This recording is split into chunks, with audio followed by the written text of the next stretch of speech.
அதாவது தாழ்வு மனப்பான்மை நம்மளை விட்டு போகணுன்னா நமக்கு ஒரு லட்சியம் இருக்க வேண்டும். அது நீங்கள் உங்கள் பிடிக்காத வேலையை நீங்கள் செய்கிறீங்க அப்படின்னா அந்த வேலையில் எவ்வளோ தான் கஷ்டப்பட்டாலும் உங்களுக்கு தாழ்வு மனப்பான்மை அதிகரிச்சுக்கிட்டே இருக்கும். தாழ்வு மனப்பான்மைங்கிறது எப்படி போகும் அப்படின்னா, ஒரு வேலையை நீங்கள் லட்சியமாக எடுத்து செய்ய வேண்டும், லட்சிய நோக்கத்தோடு செய்ய வேண்டும். இதுதான் என்னுடைய லட்சியம், இதில் நான் சாதிக்கணும் அப்படிங்கிற நோக்கத்தோடு ஒரு வேலையை செய்யணும். கடமைக்காக ஒரு வேலை செய்யக்கூடாது. அப்படி செய்கிற வேலை உங்களுக்கு லட்சியமாக இருக்க முடியாது. அந்த லட்சியத்துக்காக உங்களை அர்ப்பணிச்சிடணும். அப்படிப்பட்ட வேலையை செய்தால் மட்டும்தான் அது உங்களுக்கு பிடிச்ச வேலையாக இருக்கணும், உங்களோட உணர்வுபூர்வமாக இருக்கணும். நீங்கள் அந்த வேலையை விட்டுட்டு வந்தால் கூட நீங்கள் அதை பற்றி சிந்திக்கிற ஒரு வேலையாக இருக்க வேண்டும்.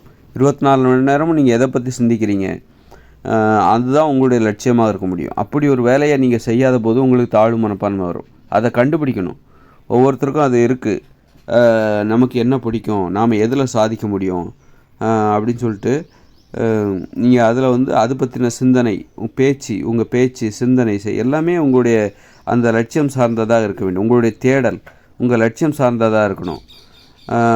அப்படிப்பட்ட அந்த மாதிரி ஒரு வேலையை செய்யாமல் போகும்போது தான், அப்படி ஒரு வேலையை நீங்கள் கண்டுபிடிக்காமல் போகும்போது தான் அப்போ தான் உங்களுக்கு தாழ்வு மனப்பான்மை வரும். உங்களுக்கு ஏதோ பணத்துக்காக நான் இந்த வேலையை செய்கிறேன் அப்படின்னு நினச்சி ஒரு வேலையை செஞ்சிங்கன்னா உங்களுக்கு தாழ்வு மனப்பான்மை வரும். ஒரு பணத்துக்காக தான் நான் இந்த வேலையை செய்கிறேன் அப்படின்னு சொல்லி அதில் எவ்வளோ தான் கஷ்டப்பட்டாலும் தாழ்வு மனப்பான்மை இன்னும் அதிகரிச்சுக்கிட்டே தான் போகும். அதனால் தாழ்வு மனப்பான்மை போகணும் அப்படின்னா நம்ம நம்முடைய ஒரு லட்சியம் இருக்க வேண்டும். அது நமக்கு பிடிச்சதாக இருக்கணும். அது நம்மளோட லட்சியங்கிறது என்னென்னா, நீ அந்த வேலையை விட்டுட்டு வந்தாலும் அதை பற்றி யோசிக்கணும். அதை பற்றின யோசனை உனக்கு இருந்துக்கிட்டே இருக்கணும். அதை பற்றிய தேடல் இருந்துக்கிட்டே இருக்கணும். 24 மணி நேரம். லட்சியவாதிகளுக்கு விடுமுறையே கிடையாது. லட்சியவாதிகளுக்கு தூங்கும்போது தான் ஓய்வு, மற்ற நேரம் எல்லாமே உழைப்பு தான். அதனால் எல்லா இடத்துலையுமே நீ உன்னுடைய தேடல் இருக்க வேண்டும். அதுதான் உனது லட்சியமாக இருக்க முடியும். அந்த லட்சியத்தை கண்டுபிடிக்கணும். அப்படி இல்லாமல் நீ ஒரு வேலை செய்கிற, உனக்கு நல்ல சம்பளம் கிடைக்கிது, ஆனால் அது உனக்கு பணத்துக்காக தான் நான் இதை செய்கிறேன், வேலை செய்கிற நேரம் மட்டும்தான் அந்த வேலையை பற்றி யோசிக்கிறேன், வீட்டுக்கு வந்தால் அதை நான் சுத்தமாக மறந்துடுவேன் அப்படின்னா கண்டிப்பாக அது லட்சியமாக இருக்க முடியாது. அது கண்டிப்பாக பிழைப்புக்காக நீ பண்ணுறது உனக்கு தாழ்வு மனப்பான்மை தான் ஏற்படுத்தும். அது எந்த அளவுக்கு நீ கஷ்டப்பட்டாலும் சரி, பணத்துக்கு அவனுக்கு நிறைய பணம் கிடைக்கிது, நீ அதிலேருந்து கஷ்டப்பட்டுக்கிட்டே இருக்க, எந்த அளவுக்கு கஷ்டப்பட்டாலும் தாழ்வு மனப்பான்மை அதிகரிச்சுக்கிட்டே தான் இருக்கும். அதனால் லட்சியம் என்பது ரொம்ப முக்கியம். அது பிடிச்சதாக இருக்கணும். 24 மணி நேரமும் நான் அதை பற்றி சிந்தனை, அதை பற்றிய தேடல் அது இயற்கையாக இருக்கணும். நீ போய் செயற்கையாலாம் யோசிக்க முடியாது. வேலை செய்யும்போது நம்ம அதை பற்றி யோசிக்கிறோங்கிறது நீ எந்த வேலை பார்த்தாலும் நீ அதை பற்றி யோசிச்சாகணும் அப்படிங்கிறது வந்துடும். ஆனால் வேலையை விட்டுட்டு வீட்டுக்கு வரும்போது நீ அதை பற்றி யோசிச்சேன்னா அதுதான் உனது லட்சியமாக இருக்கும். வேலையை விட்டுட்டேன்னா நான் அதை மறந்துடுவேன், சுத்தமாக மறந்துடுவேன் அப்படின்னா விடுமுறையா, அப்பாடா தொல்லை விட்டுது, இந்த வேலையை ஒரு தொல்லையாக நினைக்காம விடுமுறைக்கு ஆசைப்படாமல் எல்லா நேரமும் நீ உனது கடமையை பற்றி யோசிக்கிறியா, உனது தொழிலை பற்றி, நீ செய்கிற தொழில் அதை பற்றி நீ யோசிக்கிறியா, அதுதான் உனது லட்சியம். தொழிலில் உனது லட்சியம் அதுவாகத்தான் இருக்கும். ஒரு வேலையை விட்டுட்டு வந்தாலும் வந்த பிறகு நீ அதை பற்றி யோசிக்கிறியா, அந்த மாதிரி ஒரு தொழில், அல்லது நீ செய்கிற வேலை ஒன்று, நீ யோசிக்கிற யோசனை வேறு இருந்துன்னா நீ யோசிக்கிறத செய். நீ செய்கிற வேலை ஒன்றுப்பா, ஆனால் என்னுடைய யோசனை எப்போதுமே ஒரே மாதிரியே இருக்குது, வேறு மாதிரி இருக்குது, ஏதோ ஒன்று சினிமாவாக இருக்குது, அரசியலாக இருக்குது, அரசியலை பற்றி தான் எப்போதுமே நான் யோசிக்கிறேன், நான் எந்த வேலை செஞ்சாலும் எனக்கு அரசியலை பற்றி தான் பேசுகிறேன், அரசியல் பற்றி தான் யோசிக்கிறேன் அப்படின்னா அப்போ உன்னுடைய லட்சியம் அதுவாகத்தான் இருக்கும். உன் மனசு எதை பற்றி எப்போதும் யோசிச்சுக்கிட்டு இருக்குது, எந்த துறையை பற்றி யோசிச்சுக்கிட்டு இருக்குது. நான் பாட்டு பற்றி எப்போதுமே யோசிப்பேன். நான் செய்கிறது வேறு ஒரு வேலையாக இருந்தாலும் எனக்கு பாடுறது ரொம்ப பிடிக்கும், பாட்டு பற்றி யோசிச்சுட்டு இருப்பேன், மேலும் நல்ல சிறப்பாக எப்படி பாடுறதுன்னு நான் யோசிப்பேன் அப்படின்னா நீ அதுதான் உன்னுடைய லட்சியமாக எடுத்துக்கோ. அந்த மாதிரி லட்சியத்தை கண்டுபிடிச்சிட்டா தான் தாழ்வு மனப்பான்மை போகும்.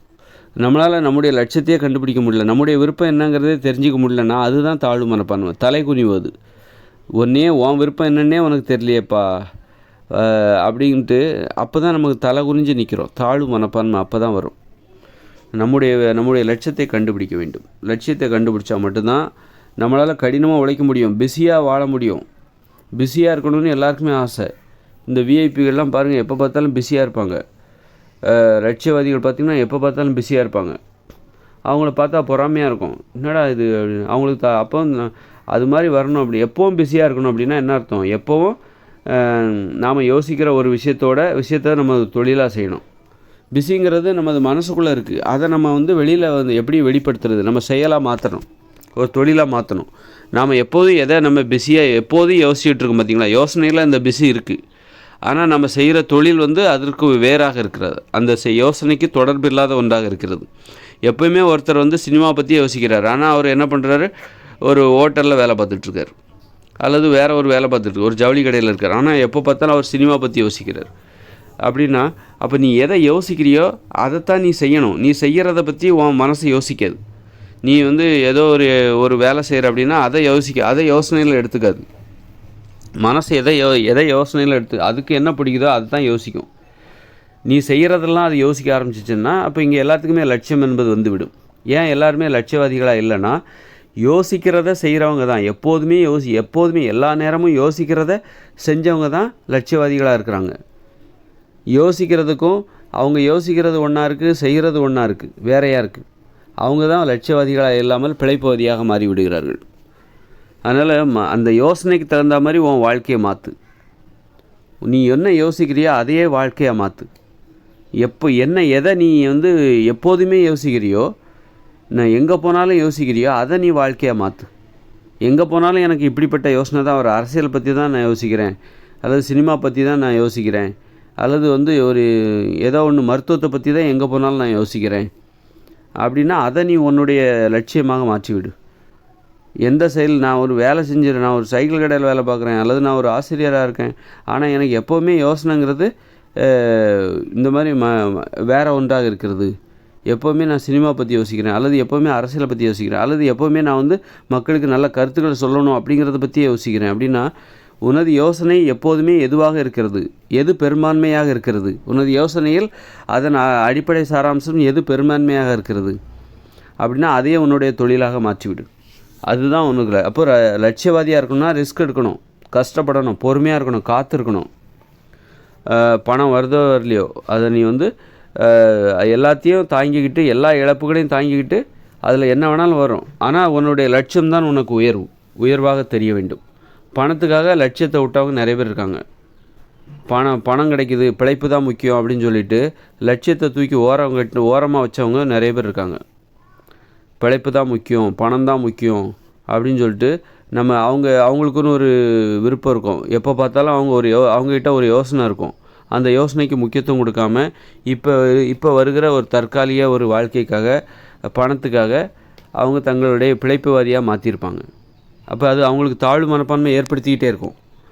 லட்சியவாதிகள் மீது அவங்களுக்கு ஒரு பொறாமை இருந்துக்கிட்டே இருக்கும். லட்சியவாதிகளை பார்க்கும்போதெல்லாம் ஒரு பொறாமை இருந்துக்கிட்டே இருக்கும், வைத்தறிச்சல் இருந்துக்கிட்டே இருக்கும். நம்மளால் அப்படி ஒரு வாழ்க்கை வாழ முடியலையே, நமக்கு அந்த தைரியம் இல்லாமல் போச்சே அப்படின்னு சொல்லிட்டு. ஆனால் எப்போ வேணாலும் நம்ம மாறலாம், அதுதான் ஒன்று. லட்சியவாதியாக நீ எப்போ வேணாலும் மாறலாம். 60 வயசில் கூட மாறலாம், 80 வயசில் கூட மாறலாம், அதுக்கு வயசே கிடையாது. ஏன்னா லட்சியவாதிகளுக்கு வயசு சாகும்போது தான் அவங்களுக்கு ஓய்வு. ஆனால் பிழைப்புவாதிகளுக்கு 60 வயசில் ஓய்வு வந்துடும், 58 வயசில் ரிட்டையர்ட் ஆகிடுவாங்க. பிழைப்புவாதிகள் தான் 58 வயசில் ரிட்டையர்ட் ஆவாங்க. ஆனால் லட்சியவாதிகளுக்கு ஓய்வுங்கிறது எப்போ சாகிறாங்களோ அன்னை வரைக்கும் அவங்க உழைச்சிக்கிட்டே இருப்போம். உழைக்கணுங்கிற அந்த ஆர்வம், உத்வேகம் கிடச்சிக்கிட்டே இருக்கும். அதுக்காக தான் நம்ம லட்சியவாதியாக இருக்கணுங்கிறது. அதுக்கு எண்டே கிடையாது, ஓய்வே கிடையாது. மரணம் தான் நமக்கு ஓய்வை தரும். அதனால் ஐயோ நான் இப்போ வந்து இப்படி போயிட்டேன், இந்த ட்ராக்கில் போயிட்டேன், பணத்துக்காக நான் அங்கே போயிருக்கணும், இப்போ அந்த ஃபீல்டில் நான் போயிருக்கணும், நான் தப்பு பண்ணிட்டேன், இந்த ஃபீல்டில் வந்துட்டேன், இப்போ குழந்தை குட்டி அப்படி இப்படின்னு ஆயிடுச்சு. இல்லை, எல்லா காலத்துலேயும் நீ காரணம் சொல்லாத. ரிஸ்க் எடுக்கிறதுக்கு காரணம் சொல்லாத. நீ ரிஸ்க் எடுக்காமல் இருக்கிறதுக்கு ஒரு காரணத்தை சொல்லாத. எல்லா காலத்துலையும் ரிஸ்க் எடுக்க முடியும். அனுபவம் தான் நமக்கு பெரிது அப்படின்னு சொல்லிட்டு ரிஸ்க் எடுக்கணும். இழப்புகளை எதிர்கொள்ள தயாராக இருக்கணும். பார்த்துக்கலாம் என்ன தான் நடக்கணும், எனக்கு அதுதான் பிடிச்சிருக்கு, உறுதியாக தெரியுது எனக்கு அதுதான் பிடிச்சிருக்கு, ஆனால் நான் செய்கிற தொழில் அதுவாக இல்லை. ஆதலால் எனது லட்சியத்தை, எனக்கு பிடிச்ச எனது யோசனைகளில் பெரும்பகுதி நேரம் நான் எதை பற்றி யோசிக்கிறேனோ அதை நோக்கி நான் போகிறேன் அப்படின்னு சொல்லி ரிஸ்க் எடுத்து போகணும். அதை பற்றி அப்போ நீ யோசிக்கிறது தான் நீ எப்போதுமே பேச முடியும். அதனால் வந்து லட்சியம்னா என்ன, லட்சியமாக இல்லைன்னா என்ன நடக்கும், உனக்கு ஒரு தண்டனை கிடைக்கும். நீ லட்சியவாதியாக இல்லை என்றால் என்ன கெட்டுப்போச்சு? ஒன்றும் கெட்டு போகல, உனக்கு தாழ்வு மனப்பான்மை தான் வந்து சேரும். இந்தா அப்படி வச்சுக்கோ, தாழ்வு மனப்பான்மையோடு போய் சுற்று, வாழு, புலம்பு, வைத்தறிச்சலோட வாழு அப்படின்னு சொல்லி லட்சியவாதியாக வாழவில்லை. லட்சியவாதியாக எல்லாருமே வாழணுன்னு ஒரு கட்டாயம் இருக்குது, ஒரு நிர்பந்தம் இருக்குது, நெருக்கடி இருக்குது. ஆனால் அதை எல்லாருமே அதை கூட தவிர்த்துடுறாங்க. அதை கூட தவிர்த்து அலட்சியம் செய்துவிட்டு பிழைப்பகுதியாக வாழ்ந்து கொண்டிருக்கிறார்கள். பிழைப்பகுதியாக வாழும்போது நமக்கு தாழ்வு மனப்பான்மை தான் ஏற்படும். தாழ்வு மனப்பான்மை ஏற்பட்டால் தான் மனசில் அமைதி இருக்காது. அப்போ அமைதியின்மை பரிசாக கிடைக்கும். லட்சியவாதியாக வாழ்ந்தால்தான் உனக்கு அமைதி கிடைக்கும். லட்சியவாதியாக வாழவில்லை என்றால் உனக்கு அமைதியின்மை பரிசாக கிடைக்கும். மனசில் அமைதியே இருக்காது. கெட்ட வார்த்தைகள் ஏன் பேசுகிறாங்க? லட்சியவாதியாக இருக்கணும். அப்போ தான் லட்சியவாதியாக இருந்தால் தான் இந்த கெட்ட வார்த்தைகளிலிருந்து விடுபட்டு மனதை அமைதியாக வைத்துக்கொள்ள முடியும். மனதையும் வாழ்க்கையும் அமைதியாக வச்சுக்க முடியும். அதனால் தாழ்வு மனப்பான்மையை போக்க வேண்டுமென்றால் உனது யோசனைகளில் பெரும்பான்மையான நேரம் நீ எதை பற்றி யோசிக்கிற, எதை பற்றி சிந்திக்கிற, அதையே உனது லட்சியமாக மாற்று, உனது தொழிலாக மாற்று. அப்போ தான் தாழ்வு மனப்பான்மையிலிருந்து நீ தப்பிக்க முடியும். தாழ்வு மனப்பான்மை என்கிற அந்த பள்ளத்தாக்கிலிருந்து வெளியே வர முடியும். ஒரு தாழ்வு மனப்பான்மை என்கிற அந்த சதுப்பு நிலத்திலிருந்து உன்னை கீழே இழுத்து கொண்டிருக்கிற அந்த சதுப்பு நிலத்திலிருந்து வெளியே வர முடியும்.